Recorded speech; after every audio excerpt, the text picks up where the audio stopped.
So let's begin with our part 4, ISA 500 part 4, which relates to sufficient and appropriate audit evidence. इसकी एक separate slide बनाने का main मकसद ये है कि अक्सर लोगों को प्रॉब्लम होती है what is sufficiency and appropriateness of audit evidence. So we will be discussing this in great detail और इंशाल्लाह पूरी audit life में आप लोगों को जब भी sufficiency and appropriateness की बात आएगी आप लोगों को इंशाल्लाह ताला ये slide show याद रहेगा, ये प्रेजेंटेशन याद रहेगी. अच्छा, I have made a acronym of it. I should not say that it's my invention. ये सही, इसको बहुत लोग इसको सही से रेफर करते हैं. That is sufficient and appropriate audit evidence. आगे बढ़ते हैं.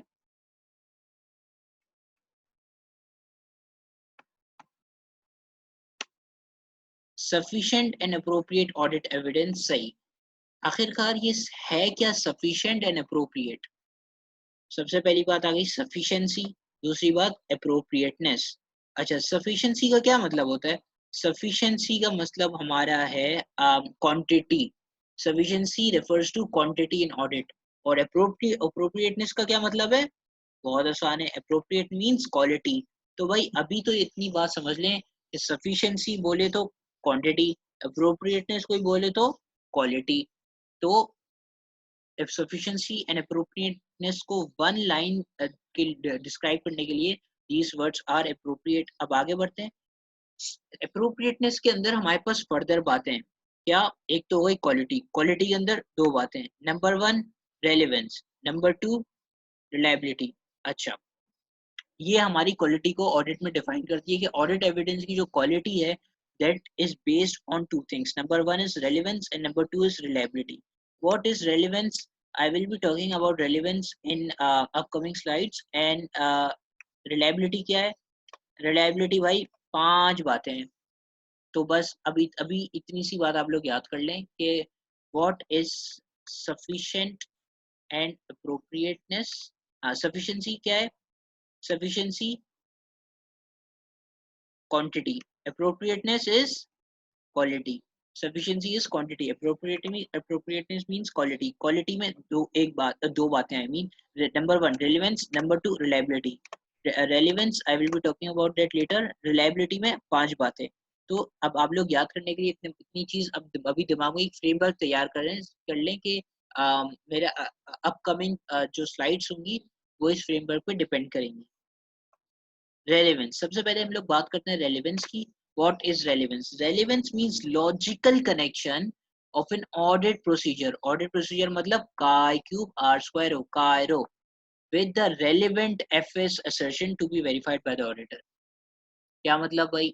इसका मतलब है कि जो आप ऑडिट प्रोसीजर कर रहे हैं, आप कंफर्म कर रहे हैं, आप इंक्वायरी भेज रहे हैं, आप ऑब्जर्व कर रहे हैं, उसकी कनेक्शन उस असर्शन के साथ होनी चाहिए जिस चीज को आप वेरीफाई कर रहे हैं.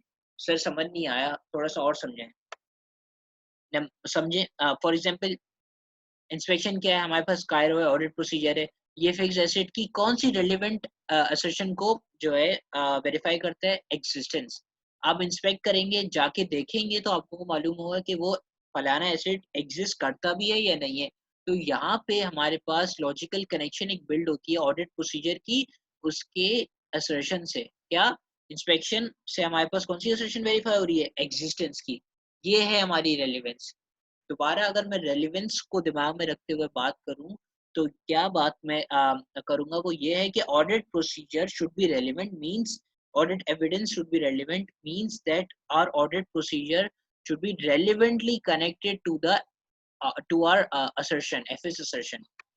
आगे बढ़ते हैं. वेरिफिकेशन ऑफ ओनरशिप डॉक्यूमेंट या इंस्पेक्शन ऑफ ओनरशिप डॉक्यूमेंट से हमारे पास कौन सी असर्शन वेरीफाई होती है? राइट की. डॉक्यूमेंट से पता चलेगा भाई कि उस जमीन पे उस बंदी का राइट है, उस क्लाइंट हमारे क्लाइंट का राइट है भी या नहीं है. आगे बढ़ते हैं. Third party confirmation. Third party confirmation see external confirmation. हमारे पास ऑडिट प्रोसीजर है, इससे क्या वेरीफाई हो सकता है? इससे एग्जिस्टेंस वेरीफाई हो सकती है.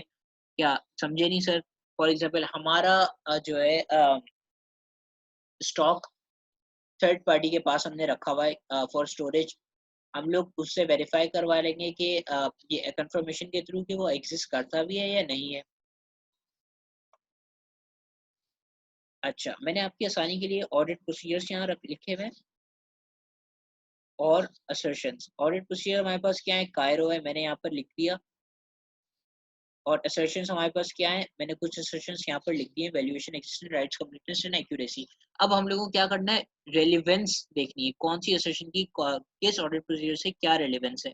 अच्छा, वैल्यूएशन, वैल्यूएशन को मालूम करने के लिए हम लोग कौन सा ऑडिट प्रोसीजर यूज कर सकते हैं।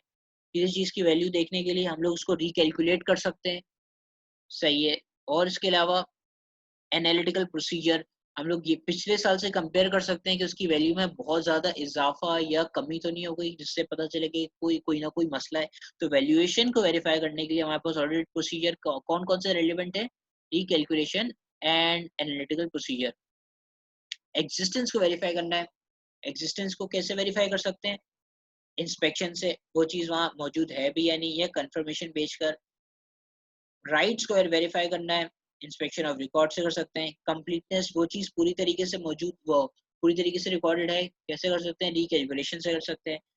हमारे पास एक्यूरेसी है, एक्यूरेसी को भी हम लोग रिकैलकुलेशन से भी कर सकते हैं, एपी के थ्रू भी, एनालिटिकल प्रोसीजर के थ्रू भी कर सकते हैं।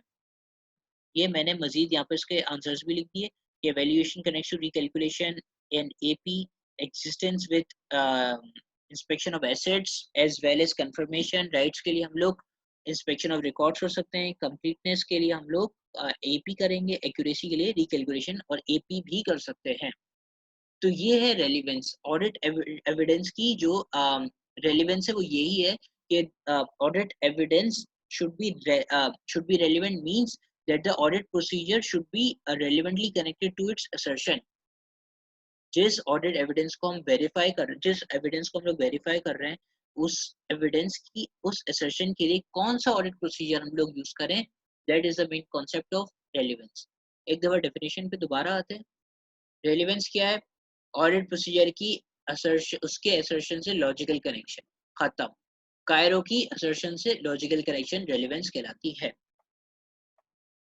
रिलायबिलिटी, रिलायबिलिटी के बारे में मैंने क्या बताया था, रिलायबिलिटी में 5 बातें। Number 1, evidence is more reliable when it is gain from independent sources. Bold चीजों को आप लोग तवज्जो दीजिएगा, बस ये याद कर लें काफी है। हमारे पास जितनी इंडिपेंडेंट सोर्सेस होंगी, मतलब जो क्लाइंट से डायरेक्टली रिलेट नहीं करती, उतने चांसेस हमारे पास जो इन्फॉर्मेशन है वो ऑथेंटिक हो। For example third party confirmation.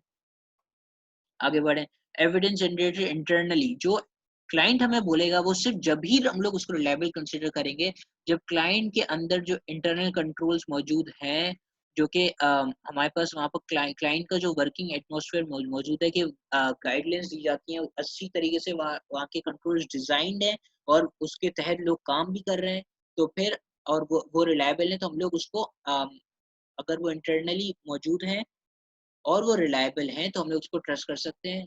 For example जैसे यूनिलीवर्स हो गया, सिमेंस हो गया, वहाँ के ऑडिटर्स उनकी रिपोर्ट्स को उनकी रिपोर्ट्स पर कुछ ना कुछ रिलायंस प्लेस कर सकते हैं। Evidence directly receive by the auditor is reliable. भाई एक तो एविडेंस है जो कि हम लोगों को क्लाइंट के थ्रू मिल गया।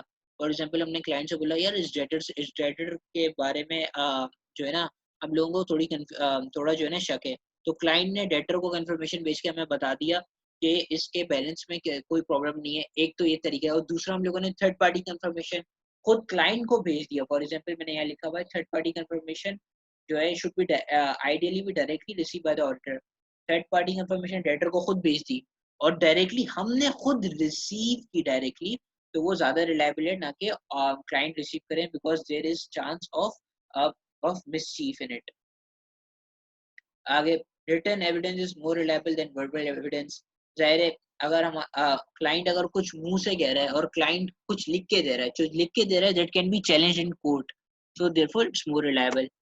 आगे, ओरिजिनल डॉक्यूमेंट्स, जाहिर सी बात है we can place more reliance on original documents than photocopy documents. तो रिलायबिलिटी की 5 बातें ये हैं, आप लोगों को क्या याद करना है कि audit evidence should B reliable means it should be from independent sources, and if it's internally generated it should have strong internal controls. The client should have strong internal controls. Number 3, evidence should be directly received by the auditor. Number 4, जो evidence है वो return में होना चाहिए, बेहतर होगा। Number 5, original documents are more reliable than photocopied ones. आगे बढ़ते हैं। Sir sufficient and appropriate audit evidence के बारे में थोड़ा सा रिकैप देते हैं। क्या है sufficiency and appropriateness? Sufficiency means quantity, appropriateness means quality. Quality में दो बातें, रेलेवेंस और reliability. Relevance I have talked about it in my last slides, और रिलायबिलिटी में 5 बातें, और हम लोगों ने पांचों बातें डिस्कस भी कर ली हैं। आप लोगों को क्या करना है, मैंने जो सारी स्लाइड्स हैं उसके बोल्ड वर्ड्स पे तवज्जो देनी है। आपको पूरी की पूरी जो लाइंस है वो याद हो जाएंगी, समझ में भी आ जाएंगी। And when we are connected live, तो we can have a question answer session to have your queries resolve. आगे बढ़ते हैं। सर, आपने कहा था कि audit evidence should be sufficient. अगर वो सफिशिएंट ना हो तो क्या करें? तो सफिशिएंट ना हो तो मैं बताता हूँ आपको क्या करना होगा। If the auditor decides that the evidence obtained is insufficient, अगर एविडेंस जो मिला है वो सफिशिएंट नहीं है ऑडिटर की नजर में, तो वो कोई सा भी स्टेप ले सकता है, जो कि मैंने अभी फॉलोइंग बताए हुए हैं, depending upon the circumstances. Any मैंने बोल किया हुआ है कि कोई से भी ले सकता है, जरूरी नहीं कि वो सारे ही ले ले। Number 1, obtain more evidence. On a positive note, आप सोचें अगर आपको कम एविडेंस मिला है तो ज्यादा एविडेंस आप लोग जो है ना गैदर करें। परफॉर्म मोर टीओसी, पहले से ज्यादा आप टेस्ट ऑफ कंट्रोल्स करें ताकि पता चले कि आपके कंट्रोल्स वीक तो नहीं है। और अगर वीक, क्या पता आप लोगों ने आपने सोचा हो कि कंट्रोल्स वीक हो, टीओसी के बाद पता चले कि कंट्रोल्स वीक नहीं है। सिमिलरली परफॉर्म मोर सब्सटेंटिव टेस्टिंग, ज्यादा एसपी करें, सब्सटेंटिव प्रोसीजर्स करें। और अगर आपको पता चले कि टीओसी कमजोर है तो फिर आप और ही ज्यादा सब्सटेंटिव टेस्टिंग करें, क्योंकि फिर अगर कंट्रोल्स मौजूद नहीं है तो मुमकिन है कि बैलेंसेस हाईली मिसरिप्रेजेंटेड होंगे। तो उस लिए तो उस वजह की बुनियाद पर आप सब्सटेंटिव टेस्टिंग का थ्रेशोल्ड और बढ़ा देंगे। अच्छा, मैंने यहाँ पर एक छोटी सी बात लिखी हुई है कि हमारा जो मकसद है ना द ऑडिट टास्क, वो है क्वांटिफाई करना पोटेंशियल साइज ऑफ एरर को, ताकि हमें मालूम पड़ जाए कि एरर कितना ज्यादा है एफएस में। उस हिसाब से हम लोग ऑडिट एविडेंस उतना, उस हिसाब से हम लोगों को मालूम होगा कि कितना सफिशिएंट ऑडिट एविडेंस हम लोगों को रिसीव करना चाहिए। तो लिहाजा our audit task is to quantify the potential size of error in FS. आगे बढ़ते हैं। एक तो हो गया ऑडिट, मोर ऑडिट एविडेंस की तरफ बढ़े। दूसरा क्या है, डिस्कस कर लें।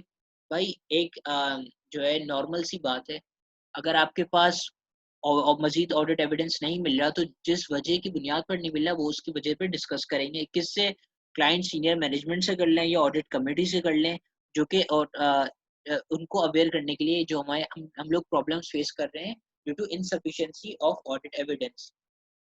तो ये हो गई दो बातें। तीसरी बात क्या है? modify the audit opinion. ISO 705 states about the modification of opinion that will be discussed in detail when the time comes. लेकिन यहाँ पे मैं तीसरी बात बता दूं कि मॉडिफिकेशन जो है ना हमारे पास आखिरी तरीका होता है। हमेशा ये एक्सट्रीम जो है ना हमारे पास एक्शन है मॉडिफिकेशन ऑफ ओपिनियन, कि अगर हमारे पास कोई भी तरीका काम नहीं कर रहा, ना हमारे पास ज्यादा ऑडिट एविडेंस हम लोग ले पा रहे हैं, ना क्लाइंट हमारी बात सुन रहा है तो अप्रोप्रिएटली रिस्पॉन्ड नहीं कर रहा, तो हम लोग क्या करेंगे? हम मॉडिफिकेशन की तरफ दौड़ेंगे, हम लोग मॉडिफाई कर देंगे ऑडिट ओपिनियन। क्या करेंगे? When all other methods fail, extreme measure could be used. हम लोग मॉडिफाई कर देंगे depending upon the circumstances, depending upon materiality and pervasiveness of the matter. हम लोग चाहें तो क्वालिफाई भी कर सकते हैं, या फिर ड्यू टू इनसफिशिएंसी हम लोग डिस्क्लेमर भी दे सकते हैं। This will be further discussed in ISO 705। तो ये तीन बातें जो इनसफिशिएंसी की सूरत में हम लोग कर सकते हैं। सबसे पहली बात, अगर हमारे पास कम ऑडिट एविडेंस है तो हम लोग ज्यादा ऑडिट एविडेंस हासिल करेंगे। और अगर हम लोग नहीं, आप वो भी हासिल नहीं कर पा रहे तो डिस्कस करेंगे प्रॉब्लम्स जो हम लोगों को हम लोग कन्फ्रंट कर रहे हैं। तीसरी बात, सारे मेथड्स सब फेल हो जाएं तो हम लोग अपना ऑडिट ओपिनियन मॉडिफाई कर लेंगे। अच्छा, factors which influence sufficiency and appropriateness of the audit evidence. वो कौन सी चीजें जो कि सफिशिएंसी और अप्रोप्रिएटनेस को अफेक्ट करती हैं? Number 1, assessment of audit risk. Audit risk क्या है? गलत ओपिनियन देने का रिस्क। ऑडिट रिस्क एक बहुत बड़ा टॉपिक है, that will be discussed in ISO 315 and ISO 300 after ISO 300 इंशाल्लाह ताला। तो इतनी सी बात समझ लें कि ऑडिट रिस्क अभी सिर्फ क्या है ऑडिट रिस्क है, गलत ओपिनियन देने का रिस्क। जहां आपको लगे कि आप कोई गलत ओपिनियन दे सकते हैं, उसके बहुत चांसेस हैं, तो आप लोग उतनी ज्यादा उतनी ज्यादा उस हिसाब से अपनी सफिशिएंसी एंड अप्रोप्रिएटनेस को अफेक्ट करेंगे। यहाँ पे मैंने लिखा हुआ है more the risk more the evidence. जितना ज्यादा रिस्क होगा आप उतने ज्यादा एविडेंस रिसीव करने की पोजीशन में आने चाहिए। आगे बढ़े। The nature of accounting and internal control system. अगर आपका अकाउंटिंग सिस्टम और इंटरनल कंट्रोल सिस्टम वीक है, पता चल रहा है कि भाई जो लोग वहां पर काम कर रहे हैं वो क्वालिफाइड नहीं है, या जो अकाउंटिंग सिस्टम, एक तो अकाउंटिंग सिस्टम वहाँ डिजाइन ही नहीं है, और अगर डिजाइन है वही टीओसी के पास जाए, डिजाइन है तो ऑपरेट नहीं कर रहा, तो इसका मतलब हमारे पास कंट्रोल्स वीक हैं, और कंट्रोल्स वीक होते हैं तो हमें क्या करना चाहिए, मजीद एविडेंस की तरफ अब जाना चाहिए। तो कंट्रोल्स वीक होंगे तो हमारी सफिशिएंसी एंड अप्रोप्रिएटनेस मजीद इफेक्ट होगी। आगे बढ़ते हैं। Materiality of the item involve. कुछ हमारे पास एफएस के अंदर मटेरियल आइटम्स होते हैं, फॉर एग्जांपल फिक्स एसेट हो गए, फिक्स एसेट में कोई गड़बड़ आ गई तो हम लोगों को चाहिए कि हम लोग और ऑडिट एविडेंस जो है हासिल करें। Auditor past and current knowledge and experience. एक क्लाइंट में हम लोग पहली दफा गए फील्ड वर्क करने, क्लाइंट ऑडिट करने, ऑडिट वर्क करने, तो हम लोगों को ज्यादा जो है ना ऑडिट एविडेंस हासिल करना पड़ेगा बनिस्बत उसके कि हम लोगों का एक रिकरिंग ऑडिट है। बार बार हम लोग एक क्लाइंट में हर साल जाते हैं तो हमारे पास नॉलेज एंड एक्सपीरियंस ज्यादा होगा, तो हम लोगों को कम एविडेंस हासिल करना पड़ेगा। आगे बढ़े। Source and reliability. अगर हमें मालूम पड़ जाए कि क्लाइंट जो इन्फॉर्मेशन दे रहा है ऑथेंटिक सोर्सेज से दे रहा है और रिलायबल भी है, तो हम लोगों के पास कम एविडेंस हासिल करने की पोजीशन में होंगे। लेकिन अगर लेस रिलायबल है तो more evidence will be obtained. Size of the organization. Small companies में क्या होता है, अक्सर जो रिटेलर्स होते हैं, परचून की दुकान होती है, they have only a single register जिसमें वो लोग जो है ना चीजें लिख रहे होते हैं, आइटम्स लिख रहे होते हैं। सो they are deemed to have a weak internal control system। तो स्मॉल ऑर्गेनाइजेशन में हमें ज्यादा एविडेंस रिक्वायर करने की जरूरत होती है। लेकिन जो लिस्टेड क्लाइंट्स हैं, फॉर एग्जांपल यूनिलीवर होगा, वहां पर हर चीज का रिकॉर्ड मौजूद है। सो वहां पर एविडेंस हासिल करना खासा आसान है। आगे बढ़े। Sampling method, we will be discussing it in ISA 530 sampling. अभी इतना समझ लें कि ऑडिट सैंपल सैम्पलिंग मेथड जो है ना आपके ऑडिट सैंपल को अफेक्ट करता है। मतलब जो सैम्पलिंग मेथड होगा उसके हिसाब से हम लोग ऑडिट एविडेंस को यूज करेंगे। ज्यादा ऑडिट एविडेंस हासिल करना पड़ सकता है कभी हमें कम ऑडिट एविडेंस हासिल करना पड़ता है, टू बी डिस्कस लेटर। अच्छा, तो यहाँ पर हम लोग ने फैक्टर्स को डिस्कस कर लिया। हम लोग याद कैसे करेंगे इसको, बोल्ड अंडरलाइन, बस ये देखें। सबसे पहली बात ऑडिट रिस्क, जितना ऑडिट रिस्क ज्यादा उतनी एविडेंस हम लोग ज्यादा यूज करेंगे। अकाउंटिंग इंटरनल कंट्रोल सिस्टम जितने वीक होंगे उतने ज्यादा हम लोग जो है ना एविडेंस हासिल करेंगे। Same goes for further points. चलें अब आगे बढ़ते हैं सिलेबस की तरफ। अच्छा, अब मैं कैफ 9 के स्टूडेंट से पूछना चाहता हूँ, सीए के स्टूडेंट से, कि हमने सारे लर्निंग आउटकम्स सिवाय लास्ट के जो कि मैंने तो आपको बोला था that will be discuss later, हम लोगों ने कवर कर लिए या नहीं कर लिए। Number 1, explain using examples sufficient and appropriateness of audit evidence. Alhamdulillah, we have covered it. आगे, relevance and reliability, we have covered it. Audit procedure, Cairo, we have covered it. Alhamdulillah, sufficient and appropriate audit evidence is not obtained. तो क्या करेंगे? We have covered this in few slides earlier. और last है assertions के बारे में हम लोग मैंने एक अलग से पार्ट दिया था। I hope you have seen that part 2। तो ये यहाँ पर सीए का सिलेबस हमारे पास आइजा 500 के लिए कवर होता है with the exception of last learning outcome that is 2.4.6। अच्छा, एफिट ईसीसी के स्टूडेंट्स, आप लोग देखें कि आपका कौन कौन सा लर्निंग आउटकम्स जो है अब पूरे होते हैं। एफएस असर्शंस में आए हम लोग, तो असर्शंस हम लोग पूरी तरीके से कर सकते हैं, कर चुके हैं। क्लास ऑफ ट्रांजैक्शन के बारे में भी, अकाउंट बैलेंसेस के बारे में भी। ऑडिट प्रोसीजर कायरो, we have done it as well as यहाँ पर जो उसकी जो है ना ब्रेकडाउन भी मौजूद है, इंस्पेक्शन ऑब्जर्वेशन वगैरह वो भी हम लोग कर चुके हैं डिटेल में। Quality and quantity of evidence, we have done it through flow chart as well as through text. Relevance and reliability हम लोग इसके बारे में बात कर चुके हैं। Substantive procedure for obtaining audit evidence that is कायरो, अल्हम्दुलिल्लाह हम उसके बारे में भी बात कर चुके हैं। So this marks the end of our today's session as a 500. Thank you very much for being such a nice audience, and I'll be hoping for you to enroll as fast as soon as possible. Thank you very much. Jazakallah.